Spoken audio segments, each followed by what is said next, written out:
Rae. Hey. What do I need to know, Rae? Not a good karaoke singer. She was singing like a songbird. No, because he keep pushing me. Beautiful. This is Dismas. Hello. Famous coffee barista champion. I am not even a finalist. It's terrible. It's terrible. Okay, what's going on here? So this is Vietnamese coffee, arabica from Boom Farm. This is from Miguel, right here. This is the champagne yeast? Yeah, signature. Okay. And Arabic, Catamore. Let's try. This is from Miguel? This is Miguel. So how did you send him the coffee and then? No, Miguel actually went to Vietnam and brought the yeast with him. No, that Miguel, he's very clever. He is. Yeah, All right, let's try. Okay. That's an interesting mouthfeel. It's got this. I'm trying to figure out how I would describe that. It's very milky, like Milky, yeah, definitely. yeah. Like a creaminess. Like creamy, yeah. When I first sip it, I feel like it's going to coat the palate, but it's not. It is clean on the palate. Yeah. It just feels different. Yeah, it feels like there is a lactose. Mm-hmm. So I wonder if there's a malolactic fermentation that happens with this process. Yeah. There's nice acidity. It's clean. Good body, but kind of medium body. Juiciness, yeah. Sweetness, I think. Mm-hmm. Yeah. Okay. That was much better than I expected. I didn't know what to expect. This fermentation, is it promoting malolactic fermentation? Ooh, that's a good question. I wish Miguel is here. I can ask him later. Oh yeah, ask him because he have so much more knowledge about this than me. You tried number 2? Yes, please. Okay, number 2 is my favorite in my opinion, Arabic Natural Typica Longberry. Now, Miguel went to Vietnam. He saw the farm, and he told me that I has been working with Typica so many years. This plant may not be Typica. I think he's gonna send it somewhere to test the DNA of this beans. Oh, to see if it really is a typical plant? Okay. Yeah, okay. So number 2 is that. Typica.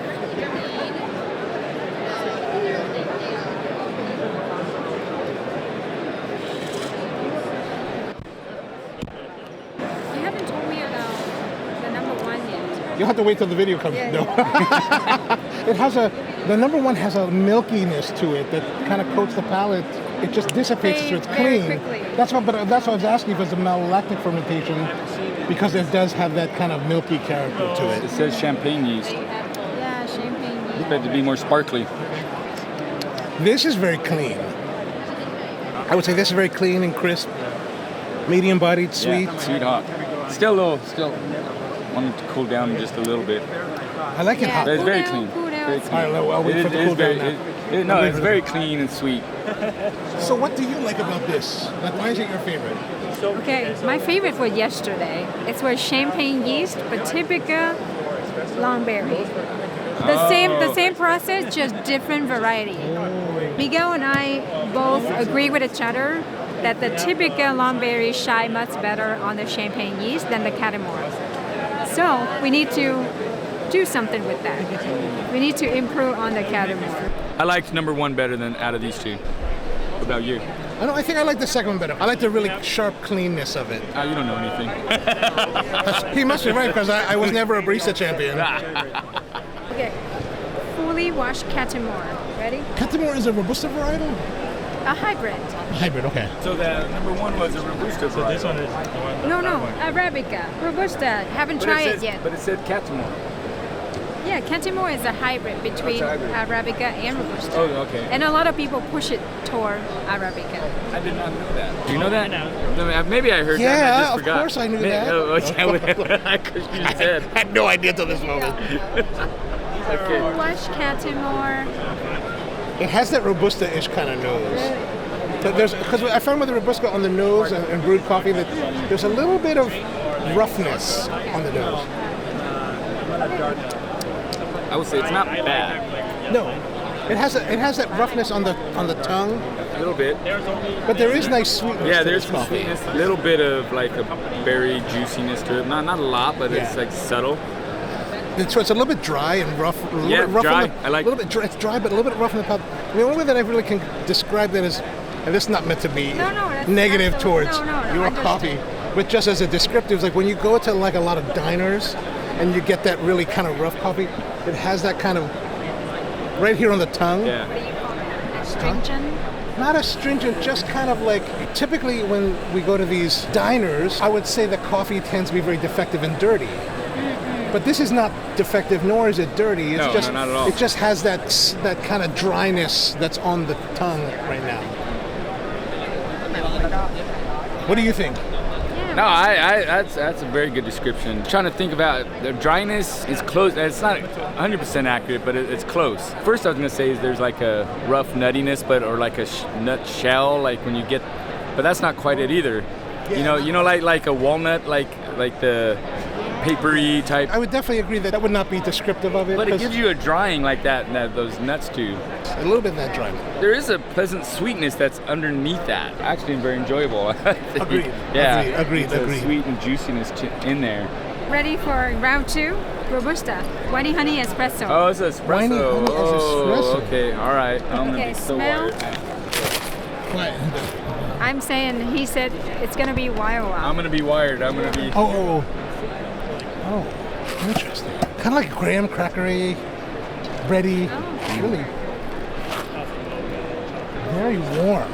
You missed the Robusta cupping this morning. Yeah, we have worldwide Robusta cupping this morning, 11 a.m. Oh, sorry, I had another cupping. I was hosting a cupping. I was working. What cupping were you hosting? I was hosting the Nicaraguan cupping. Oh yeah. For Sabio Coffees. Give it a try. Good, let's go. Ready? All right, let's try.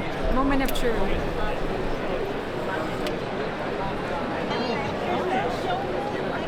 It's full-bodied, very forward in the flavor.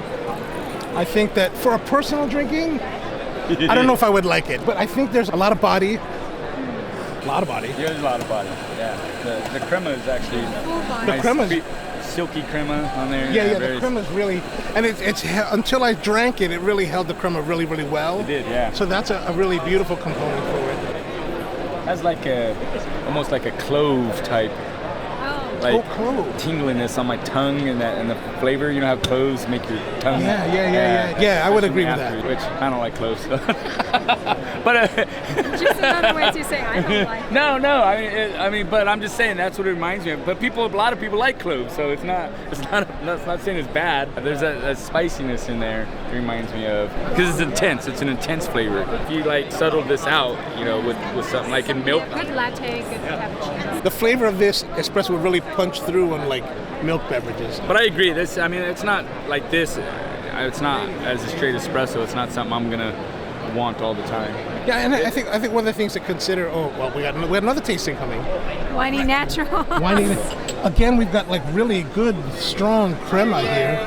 Oh, there we are. The man has arrived. Winey honey, winey natural. Winey natural. Winey natural. Cheers. Salud. Cheers. Salud. Prost. School. I like this one. It's very different. It's interesting. What do you think? I do think it's smoother. That roughness we talked about is not in this version of it. It's very smooth. Again, we got really deep complexity of flavor. Yeah. Heavy body. Yeah. Really solid crema again. A little more cacao notes, I think. I think, like if you blended this with something, you could make something really, really nice out of this with the right coffees. I think as a base component to espresso, maybe like with a really nice like fruity natural, a little bit maybe, like 30%. Wrap the guy before he leaves. Are you leaving? Where are you going? I got another meeting and I got to try and grab some food sometime today. The champagne yeast. Yes. Does that promote malolactic fermentation? No. Produces alcohol. We sense a little bit of like a milkiness to the coffee. But there is lactic acid production as a byproduct of most yeast. So you produce a little bit of acetic acid, and a little bit of lactic acid. So depending on the strain, you might get different like ratios of that. Even though it's inoculated, just being under anaerobic conditions, there are going to be other organisms, and lactic acid bacteria also would be favored in that. Okay. So that can also happen. Okay. So yeah, this is a mostly an ester-producing white and rosé yeast strain that was used for the Lilongberry coffee. Awesome. Good to see you, bro. Good to see you. Look at that. We were blessed to have Miguel come by, and we were school. Always go to school with that guy. You went to school? Huh? No. It's a slang term in English.